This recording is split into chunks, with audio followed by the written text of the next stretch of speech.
तो इसका मतलब सिर से लेके पांव तलक वो स्पंदन होना चाहिए।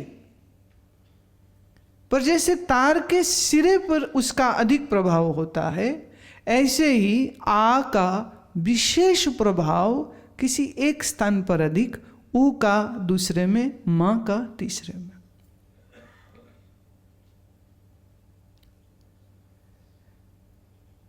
जिनका मन अधिक बहिर्मुखी होता है, उनके लिए स्पंदन की अनुभूति ज्यादा कठिन होती है। जिनका मन भूत और भविष्य की घटनाओं में ज्यादा जुड़ा रहता है, वह अपने ही शरीर से कटे हुए होते।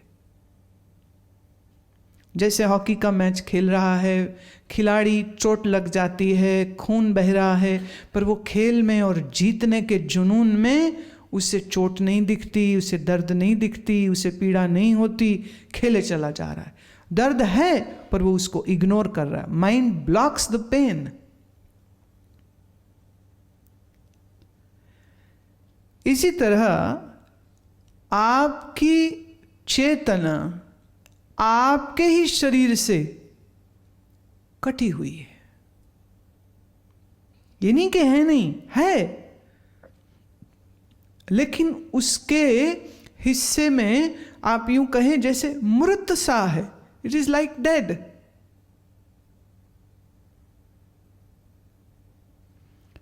चलो मैं यूं एक छोटा सा एक और प्रश्न पूछती हूं। दाहिने पैर की तीसरी अंगुली बिना हाथ लगाए और बिना हिलाए क्या अभी आप महसूस कर पाएंगे?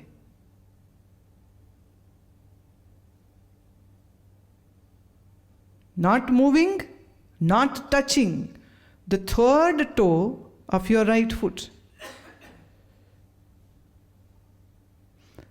अच्छा, अगर मैं कहूं पैर के, दाएं पैर के अंगूठे को महसूस कीजिए बिना हिलाए, बिना छुए। मैं आपसे कहूं अपनी आंखों को महसूस करिए बिना पलक झपकाए, बहुत इजी हो गया ना? इसका मतलब आपकी चेतना आपके ही पांव के तीसरी अंगुली में कम है, आंखों में ज्यादा है।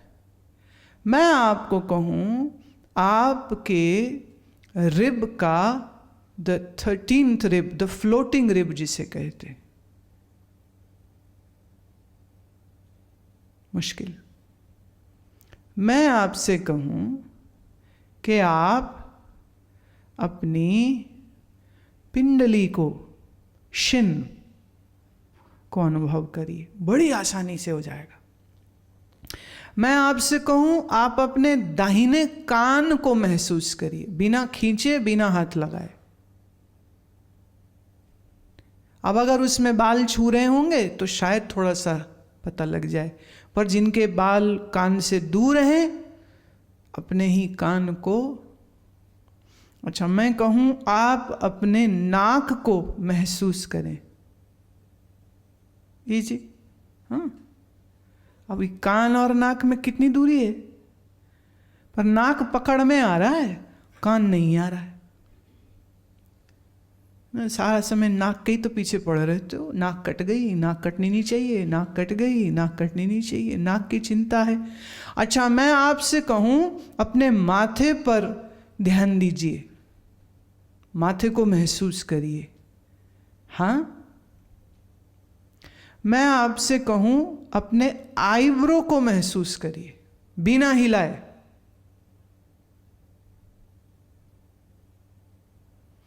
मैं आपसे कहूं नाक और होंठ के बीच में जो जगह है, the space in between the nose and the upper lip, उसे महसूस करिए। बहुत थोड़े हाँ में सिर है, मुश्किल। मैं आपको कहूं अपनी ठोडी को महसूस करिए, योर चिन, इजी। मैं आपसे कहूं अपने दाहिने हाथ की पहली अंगुली को महसूस करिए बिना हिलाए। पकड़ लेंगे। मैं आपको कहूं, आप अपनी हथेली पर लगी लाइन को महसूस करिए। आपके हाथ में लाइनें भी हैं ना, वो जो लाइन कट रही है, heart line, life line, brain line, मुश्किल, बहुत मुश्किल। मैं आपको कहूं, अपने नितंब, अपने बट्स को महसूस करिए, आसान, धरती के साथ छू रहे। मैं आपको कहूं, अपनी सिटिंग बोन को महसूस करिए, द कॉसिक्स, मुश्किल।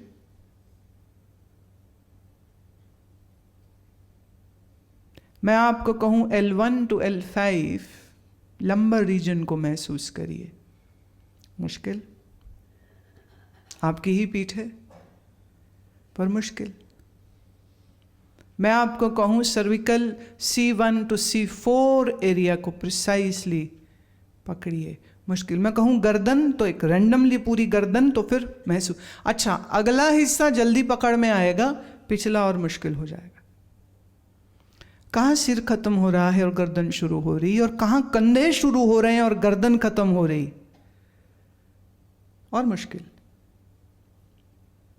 तो क्या हम ये कह सकते हैं कि शरीर के किसी भाग पर आपकी चेतना कम है और किसी हिस्से में आपकी चेतना ज्यादा है? Can we say that? आपके शरीर से ही दोस्ती नहीं है। जिस शरीर के साथ मैं मेरे का भाव करके आप जीना चाह रहे हैं, उसी शरीर को आप अच्छे से महसूस नहीं कर सकते हैं, अच्छे से आप उसको फील नहीं कर सकते हैं।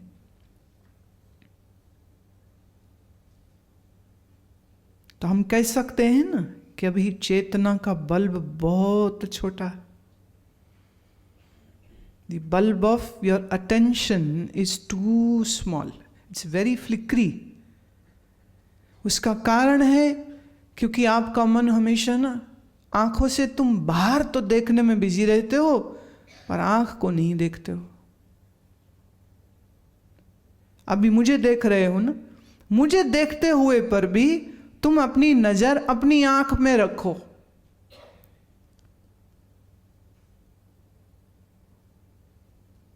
Please do it. Bring all your attention to your eyes through which you are watching me now.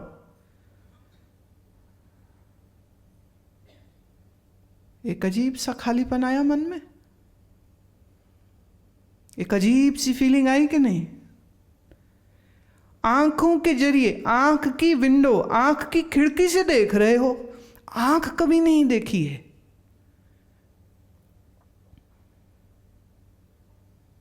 हमारी जो अटेंशन है वो हमेशा हमसे दूर में होती है, दुनिया में होती, भोग में होती, देखने में, सुनने में, बोलने में, चखने में, आने में, जाने में, चलने में, दौड़ने में, पर हम अपने ही शरीर से कटे हुए। तो इस मंत्र साधना के विषय में आपकी अच्छी उन्नति हो सके, उसके लिए थोड़ा परिचय आपको आपके शरीर के साथ भी अच्छा बनाना होगा। प्रत्यंचा खींचेंगे नहीं तो बाण में बल कहां से आएगा? ये प्रिंसिपल याद रखिएगा। इससे संबंधित बहुत से प्रयोग हैं जो मैंने पहले से दे रखे हैं और जो आप में बहुत लोग तरीके से उसे करते नहीं, और वो है योग निद्रा। पर योग निद्रा की भी सफलता उन लोगों को मिलती है जो सुबह में आसन करते हैं। जिनका आसनों का अभ्यास अच्छा नहीं होगा, उनकी योग निद्रा अच्छी नहीं होगी। जिनकी योग निद्रा अच्छी नहीं होगी, उनकी चेतना का बल्ब बहुत फीका जलता है। इसीलिए जब हम मंत्र के अनुभवात्मक एक्सपीरियंसेस की ओर आपको लेके जाएंगे तो वो और मुश्किल हो जाएगा। बात समझ रहे हो? एक से एक जुड़ी है। अब आपने हिंदी की वर्णमाला का अ आ ई उ औ ए ना पढ़ा हो, क ख ग न पढ़ा हो, तो हिंदी कैसे लिखेंगे, कैसे बोलेंगे, कैसे समझेंगे? वर्णमाला तो सीखनी पड़ेगी।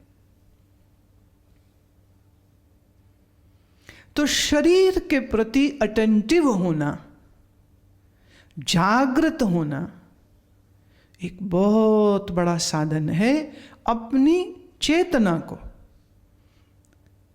एक प्रदीप्त कर लेना। प्रदीप्त माने to give it more light, to make it more इल्यूमिनेटिव।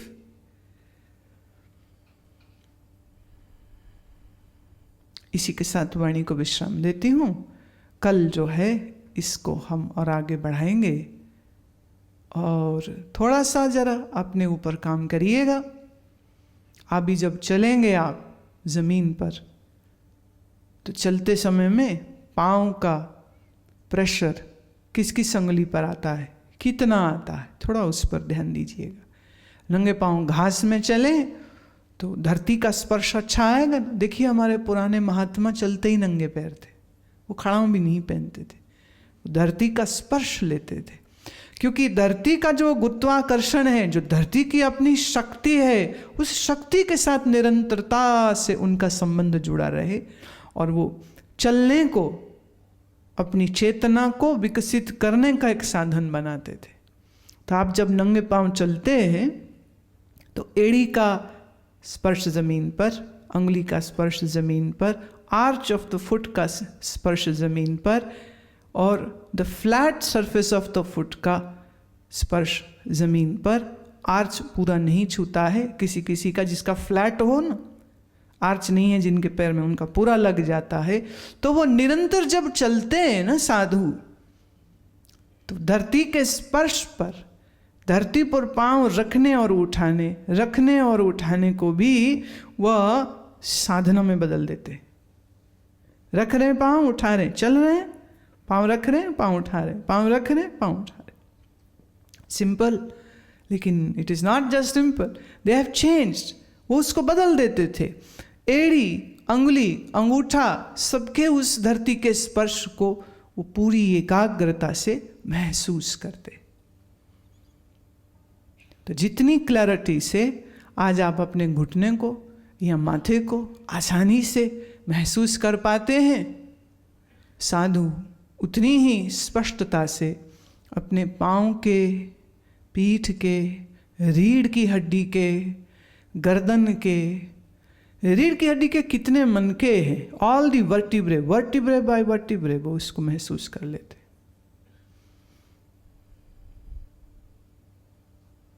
तो उनकी चेतना कितनी विकसित हुई, इतनी विकसित हुई कि ऋषि शरीर के अंतर अंगों को दृष्ट कर पाते। यहीं से तो सारे आसनों का विज्ञान निकला। ये जानु शीर्षासन करेगा तो लीवर ठीक होता है, पैनक्रियास ठीक होता है,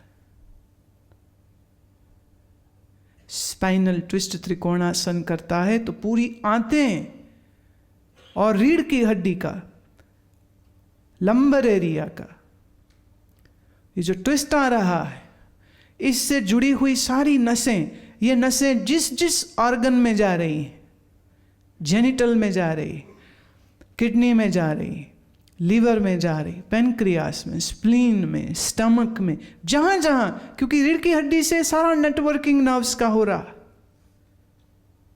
किस पर्टिकुलर पोजीशन में जाके किस अंग को वो प्रभावित करेगा, ये दृष्टि योगी के पास है, ऋषि के पास है। आप अपनी बाहर की अंगुली नहीं पकड़ पाए, वो भीतर के अंग को पकड़ लेते। आप अपने कान को नहीं पकड़ पाए और वो अंदर ग्रंथियों को, ग्लैंड्स को, ऑर्गन्स को समझ गया, नेत्रों को, कानों को, उनकी फंक्शनिंग को, ज्ञान इंद्री को, कर्म इंद्री को, इनकी फंक्शनिंग को, इनके सिस्टम को, इनके मैकेनिज्म को समझ गया। इसीलिए जिसके पास दृष्टि है उसे कहते हैं ऋषि।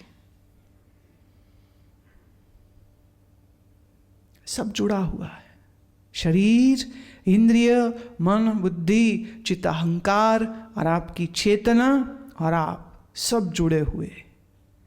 और मंत्र के माध्यम से अक्षरों के माध्यम से और ध्वनि के माध्यम से कैसे हम ट्रांसफॉर्मेशन ला सकते हैं, इसी मुद्दे को, इसी विषय को आने वाले इन 3 दिनों में मैं चर्चा में लाऊंगी। हरि ओम।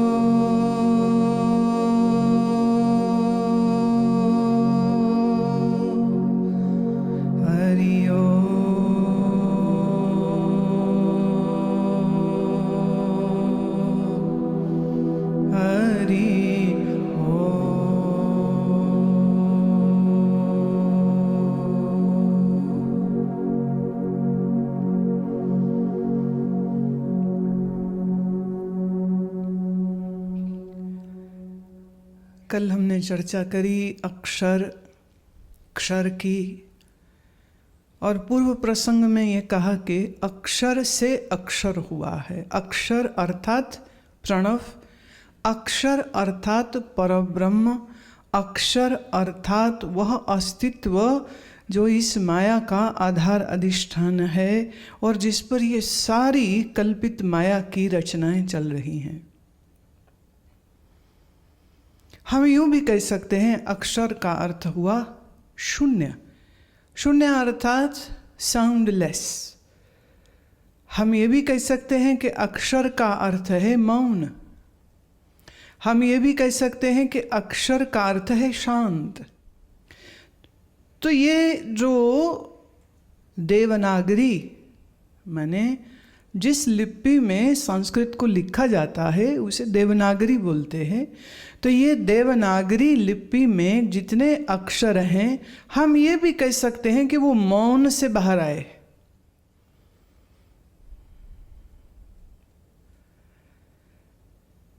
तो ये भी कहा जा सकता है कि इन अक्षरों की रचना किसी मनुष्य ने अपने मन से नहीं करी, परंतु वह जिनके मन बुद्धि उस अंतर की इंटोनेशन को सुन पाए, समझ पाए।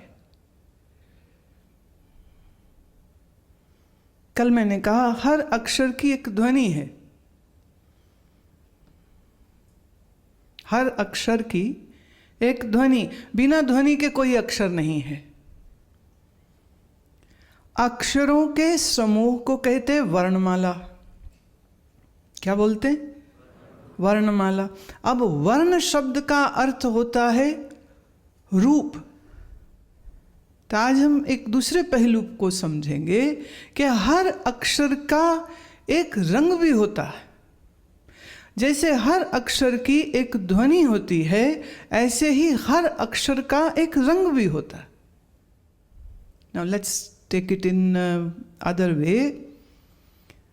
जब आप लाल रंग देखते हैं तो उससे किस भावना की संकेतिक इशारा आपको मिलता है?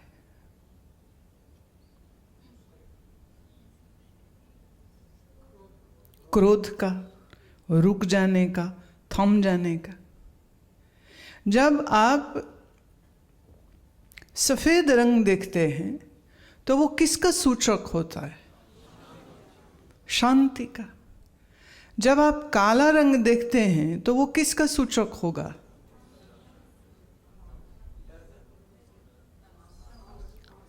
तमस का।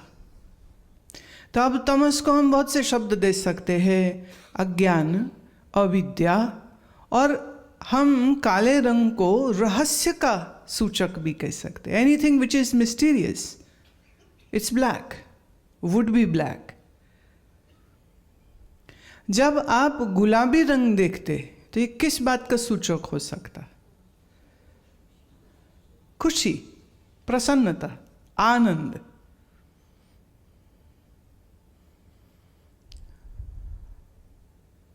अब आप समझ रहे हैं, हर रंग कुछ कहता है। हर अक्षर का एक रंग है और उस रंग से फिर एक ध्वनि ही नहीं, एक इमोशन भी हम रिलेट कर सकते हैं।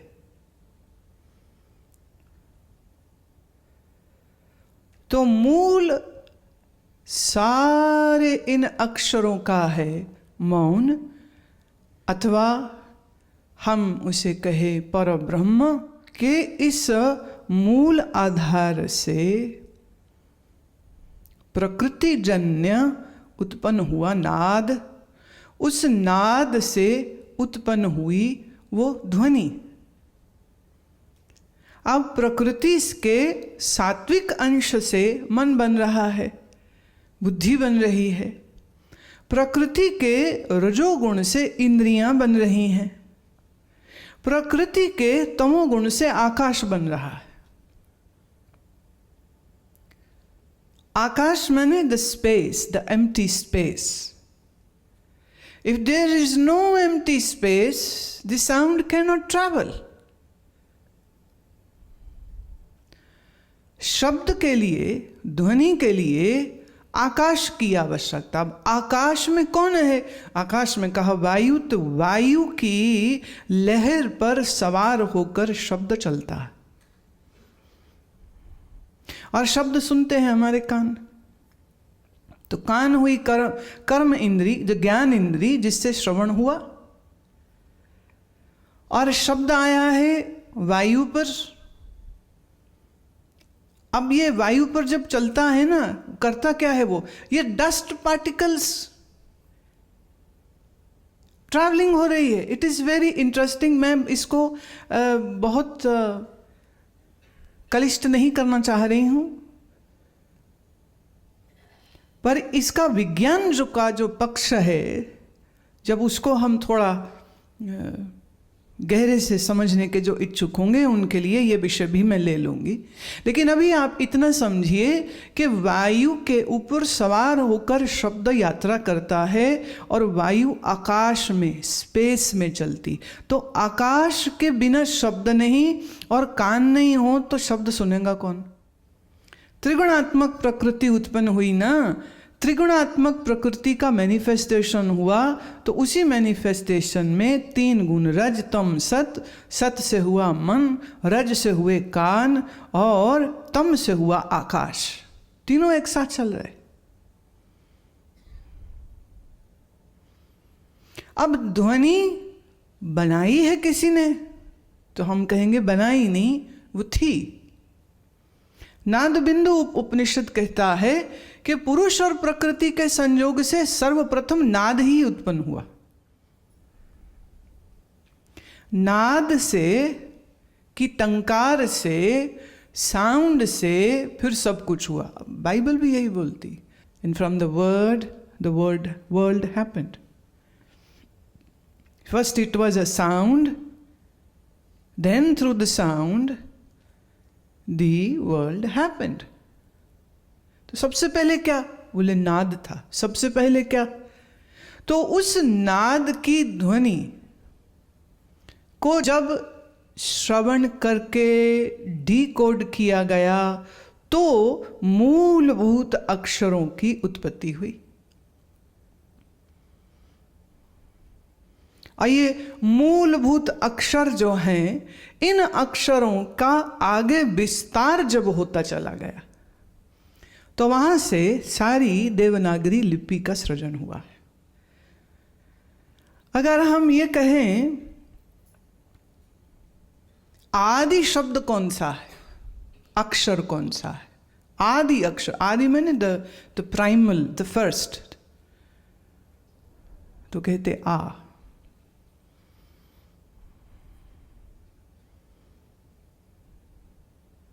फिर इसके साथ आगे चार और जुड़ते, आ, ए, ओ, अम, जुड़ते चले जा रहे। अब जिनको कल हमने यहां तक बात करी थी कि लॉन्ग वावल्स में आ, ई, उ, री, ए, आई, ओ, आओ, और इसके सपोर्टिव वावल्स जो हैं, अगर हम देवनागरी की भाषा से चले तो वो है अम और आह, अम और आह। अब इसी के संजोग से आगे दूसरे शब्द आते हैं। अब आप देखिए, आप थोड़ा स्क्रीन पे नज़र डाल लीजिए, तो हमारी स्क्रीन पे हमने जो फर्स्ट कैटेगरी, जो पहला ग्रुप आता है, इनको हम गटरल्स बोलते हैं। ये काल में आपका शरीर को बोलने में कौन सा हिस्सा कहाँ से वो उत्पन्न हो रहा है, उससे उसकी क्लासिफिकेशन की गई। पहली जो क्लासिफिकेशन 5 अक्षरों की आती, क ख ग घ ड, इनको हम गटरल बोलते हैं। फिर आया पैलेटल। पैलेट मतलब ये जो आपके तालू के साथ जुड़ेंगे अंदर, दी पैलेट। तालू से जब जीभ टकराएगी तब ये अक्षर की उत्पत्ति होती है, च। अब च बोलने के लिए जीभ ऊपर तालू को लगेगी, उसके बगैर आप बोल नहीं सकते। तो च, छ, ज, झ, ञ, ये जीभ कहाँ जा रही थी? तो ध्वनि की उत्पत्ति 2 चीजों के टकराने से हो रही है। क बोलते हैं तो कहीं टकरान नहीं हो रही, लेकिन ये वोकल कॉर्ड्स का गट माने ये स्टमक डीप, ये अंतर वोकल कॉर्ड्स की वाइब्रेशन हो रही, उसमें जीभ नहीं काम करी। क बोलने में जीभ नहीं चाहिए,